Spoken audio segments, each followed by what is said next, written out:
नमस्कार, news India में आप सभी का स्वागत है। मैं आपके साथ दिव्या पांडे। बुलेटिन की शुरुआत करेंगे बड़ी और अहम खबर के साथ। दिल्ली ब्लास्ट केस में एक और एफआईआर दर्ज। दिल्ली पुलिस की एंटी टेरर यूनिट ने एफआईआर की दर्ज। आपराधिक साजिश रचने के आरोप में एफआईआर दर्ज। तो बड़ी और अहम जानकारी आपको दी। दिल्ली ब्लास्ट मामले में एक और बड़ी जानकारी आपको दे दें। दिल्ली ब्लास्ट केस में एक और एफआईआर दर्ज की गई है। दिल्ली पुलिस की एंटी टेरर यूनिट ने एफआईआर दर्ज की है। आपराधिक साजिश रचने के आरोप में एफआईआर दर्ज की गई है। तो बड़ी और अहम जानकारी आपको दे दें। लगातार दिल्ली ब्लास्ट मामले में गिरफ्तारी हो रही है, तो ऐसे में अब एक और एफआईआर दर्ज कर ली गई है। दिल्ली पुलिस की एंटी टेरर टीम ने यूनिट ने एफआईआर दर्ज की है। आपराधिक साजिश रचने के आरोप में एफआईआर दर्ज की गई है। बड़ी और अहम जानकारी आप तक पहुंचा रहे हैं, जहां दिल्ली ब्लास्ट केस में एक और एफआईआर दर्ज की गई है। लगातार गिरफ्तारी की जा रही है, एफआईआर दर्ज किया जा रहा है। तो वहीं ऐसे में अब दिल्ली पुलिस की एंटी टेरर यूनिट ने एक और एफआईआर दर्ज कर ली है। आपराधिक साजिश रचने के आरोप में एफआईआर दर्ज की गई है। तो बड़ी और अहम जानकारी आपको दे दें, जहां दिल्ली ब्लास्ट केस में एक और एफआईआर दर्ज की गई है। दिल्ली पुलिस की एंटी टेरर यूनिट ने एफआईआर दर्ज की है। आपको बता दें, आपराधिक साजिश रचने के मामले में एफआईआर दर्ज की गई है। तो दिल्ली ब्लास्ट केस मामले में लगातार गिरफ्तारी जारी है। ऐसे में एक और एफआईआर दर्ज कर ली गई है। बता दें आपको, जहां दिल्ली पुलिस की एंटी टेरर यूनिट ने एफआईआर दर्ज की है। आपराधिक साजिश रचने के आरोप में यह एफआईआर दर्ज की गई है।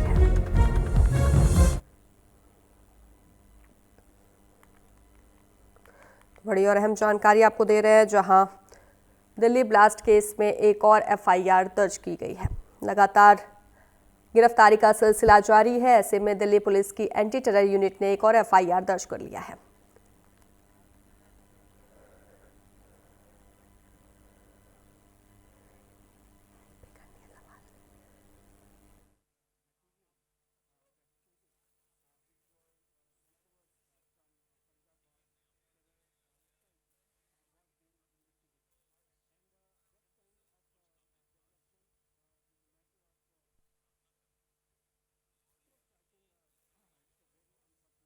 तो लगातार हमारे साथ हमारे संवाददाता कानपुर से अंकित ठाकुर हमारे साथ बने हुए हैं।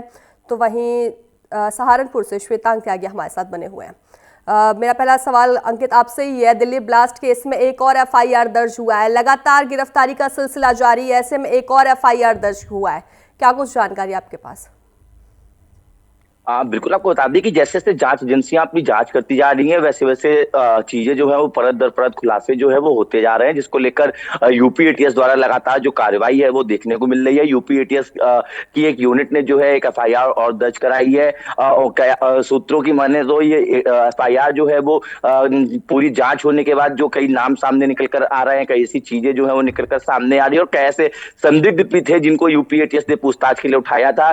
तो कहीं ना कहीं जिस तरीके से लगातार परत दर परत खुलासे होते जा रहे हैं, उसी को देखते हुए यूपी एटीएस ने एक नई एफआईआर जो है वो दर्ज की है। उम्मीद ये जताई जा रही है कि इस एफआईआर में जो चीजें दर्ज हैं, जो पकड़े गए लोगों के जो बयान लिए गए हैं, उनके हिसाब से ही एफआईआर जो है वो दर्ज की गई है। फिलहाल यूपी एटीएस की जो यूनिट है और जो सुरक्षा एजेंसियां हैं वो लगातार जांच करने में जुटी हुई हैं।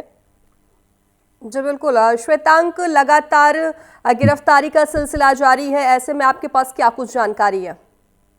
देखिए, मैं आपको बता दूं कि सबसे पहली गिरफ्तारी 6 नवंबर को सहारनपुर से ही डॉक्टर आदिल की हुई थी। डॉक्टर आदिल वो शख्स हैं जो कि यहाँ पर एक फेमस मेडिकल हॉस्पिटल में एक सर्जन के रूप में तैनात थे और लगभग 5 लाख रुपए की सैलरी पर वो यहाँ पर नियुक्त थे।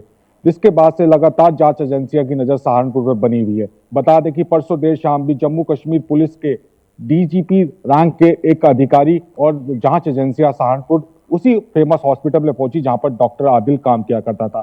जिसके बाद उन्होंने उनके साथ काम करने वाले जितने भी सहयोगी कर्मचारी या डॉक्टर का स्टाफ है, सबसे पूछताछ की है। लगभग 5 घंटे तक ये पूछताछ चली है, जिससे कुछ नई बातें निकलकर सामने आई है। हालांकि मीडिया को ब्रीफ करने के लिए उन्होंने सबको इनकार कर दिया है। और वहीं हम आपको ये भी बताना चाहेंगे, सहारनपुर से 2 यूट्यूबर, जो कि आज हमारे सूत्र सुबह ही बता रहे हैं कि 2 यूट्यूबर को जांच एजेंसियों ने डिटेन के लिए उठाया है और उनसे भी पूछताछ जारी है। बता दें कि ये यूट्यूबर वही है जो आदिल के साथ कहीं ना कहीं वीडियो में देखे गए थे। तो इस बात से जाहिर होता है कि कहीं ना कहीं जांच एजेंसियों की नजर लगातार सहारनपुर पर बनी हुई है। जी जी बिल्कुल अंकित, ये भी खबर सामने आ रही है कि जीएसवीएम मेडिकल कॉलेज से डॉक्टर शाहीन का नाम भी हटा दिया गया है बोर्ड से।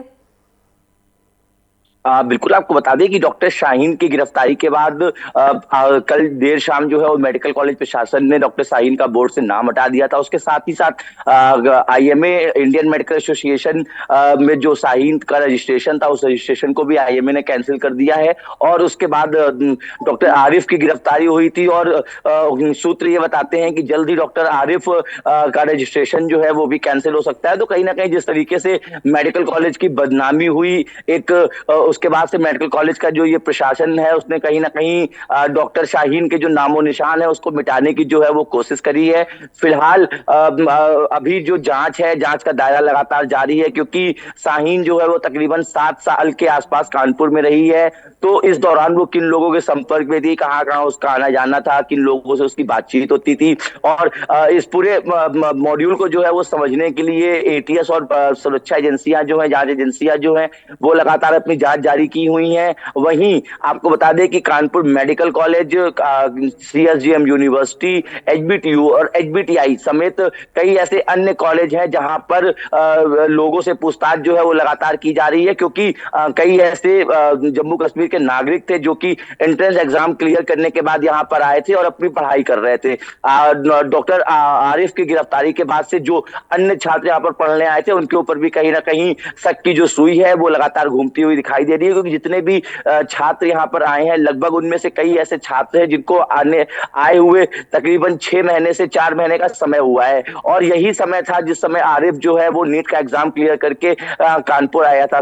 सवाल ये भी उठता है कि डॉक्टर आरिफ को एसजीपीजीआई जैसा एक फेमस हॉस्पिटल जो है वो लखनऊ का दिया जा रहा था, उसके बाद भी उसने एसजीपीजीआई को छोड़कर कानपुर का कार्डियोलॉजी ही क्यों चुना, कानपुर के कॉलेज को ही उसने क्यों चुना। तो कहीं ना कहीं कई ऐसी चीजें हैं, कई ऐसे सवाल हैं जो यूपी एटीएस और सुरक्षा एजेंसियां जो है अभी भी जांच ढूंढने में जुटी हुई हैं। फिलहाल टीमें जो है वो लगातार अपना काम करते हुए दिखाई दे रही है। अगर बात की जाए कानपुर की तो कानपुर में भी अभी उम्मीद लगाई जा रही है कि कई अन्य लोगों को पूछताछ के लिए सुरक्षा एजेंसियां या लोकल की पुलिस जो है वो उठा सकती हैं।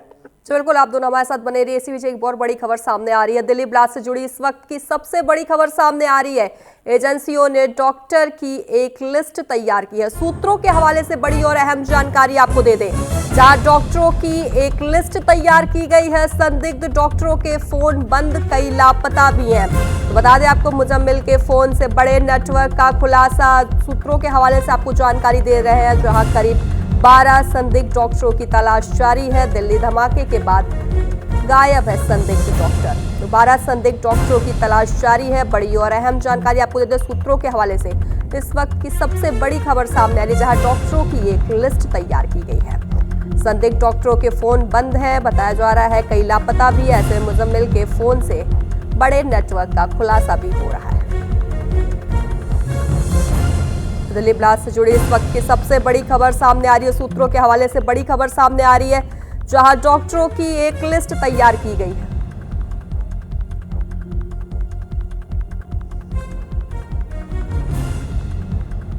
लगातार हमारे साथ हमारे संवाददाता बने हुए हैं। श्वेतांक, डॉक्टरों की एक सूत्रों के हवाले से माने तो एक खबर सामने आ रही है कि डॉक्टरों की पूरी एक लिस्ट तैयार की गई है। उनके मुजम्मिल के फोन के नेटवर्क से यह खुलासा हुआ है, क्या कुछ जानकारी है? देखिए, लगातार जांच एजेंसियों की रडार पर वो डॉक्टर हैं जो इस पूरे घटनाक्रम के बाद से गायब हैं। बता दें कई डॉक्टर ऐसे हैं जिनके न्यूज इंडिया उस पर हम आपको भी बताना चाहेंगे और डॉक्टर मुजफ्फर का सामने आ रहा है मीडिया।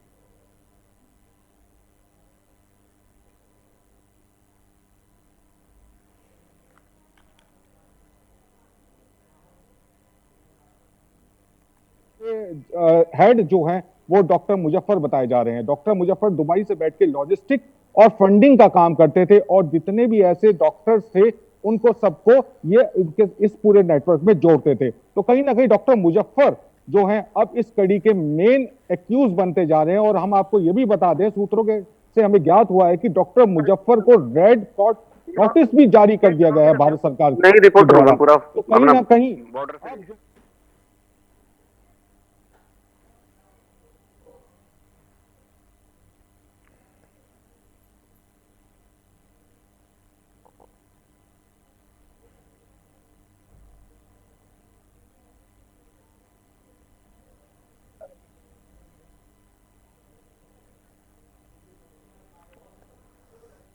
जी बिल्कुल ठीक है अंकित, ये सूत्रों के हवाले से जानकारी आ रही है कि डॉक्टरों की पूरी एक लिस्ट तैयार की गई है जिसमें करीब 12 संदिग्ध डॉक्टरों की तलाश जारी है। बिल्कुल, जिस तरीके से शाहीन से पूछताछ हुई उस दौरान खुलासा हुआ कि कई जगह पर ब्लास्ट होना था और गिरफ्तारी के दौरान सुरक्षा एजेंसियों को जो केमिकल बरामद हुआ था तो उससे कहीं ना कहीं जो शक का दायरा था, जो जांच की आंच थी वो लगातार बढ़ती जा रही थी और उसी क्रम में जो मुजम्मिल का जो फोन मिला था उससे और कई सारी चीजें जो है वो निकलकर सामने आई थी, जिसके बाद से एटीएस की टीमें और सुरक्षा एजेंसियां जो है लगातार जांच करने में जुटी हुई थी। शुरू से ही ये उम्मीद जताई जा रही थी कि इस पूरे प्रकरण में कई अन्य नाम जो है वो निकलकर सामने आ सकते हैं, क्योंकि जिस तरीके से 3 दर्जन से अधिक जगहों पर धमाका करना था उसके लिए कारें जो है वो तैयार की जा रही थी। जांच में रोज जो है वो परत दर परत नए नए खुलासे हो रहे हैं, गाड़ियां जो है वो निकलकर सामने आ रही हैं।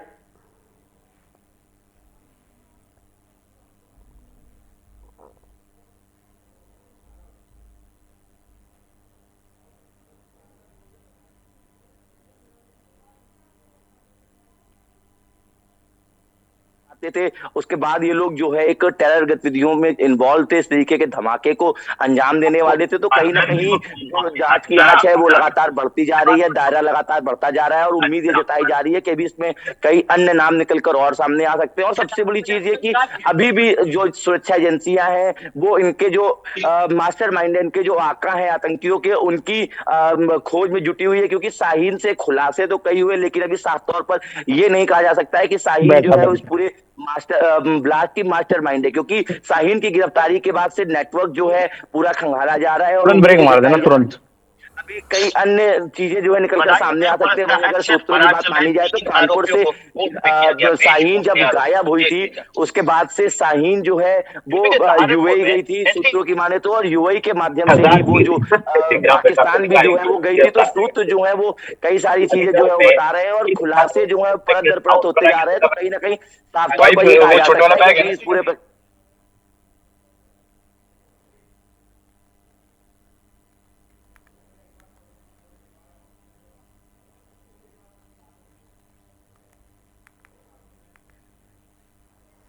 तो आपको बता दें जहां दिल्ली ब्लास्ट मामले में एक और सूत्रों के हवाले से जानकारी आ रही है, जहां डॉक्टरों की एक पूरी लिस्ट तैयार की गई है जिसमें 12 डॉक्टर बताया जा रहा है संदिग्ध डॉक्टरों की तलाश जारी है। तो वहीं दिल्ली धमाके के बाद यह संदिग्ध गायब हैं।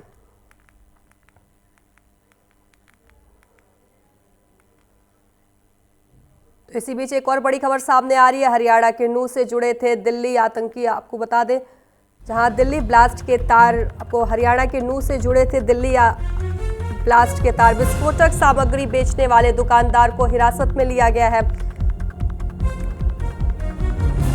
तो दुकानदार डब्बू सिंगला को हिरासत में लिया था। बड़ी और अहम जानकारी आपको देते जहां शिकरावा गांव का रहने वाला है डब्बू सिंगला। तो हरियाणा के नूह से जुड़े थे दिल्ली ब्लास्ट के तार, विस्फोटक सामग्री बेचने वाले दुकानदार को हिरासत में ले लिया गया है। दुकानदार डब्बू सिंगला को हिरासत में लिया था। तो वही बता दें शिकरावा गांव का रहने वाला है डब्बू सिंगला। तो बड़ी और अहम जानकारी आपको दे दें जहां विस्फोटक सामग्री बेचने वाले दुकानदार को हिरासत में ले लिया गया है। हरियाणा के नूह से जुड़े थे दिल्ली ब्लास्ट के तार, विस्फोटक सामग्री बेचने वाले दुकानदार को गिरफ्तार कर लिया गया, हिरासत में ले लिया गया। दुकानदार डब्बू सिंगला को हिरासत में लिया था। तो बड़ी और अहम जानकारी आपको देते जहां हरियाणा के नूह से जुड़े थे दिल्ली ब्लास्ट के तार, विस्फोटक सामग्री बेचने वाले दुकानदार को हिरासत में लिया गया है।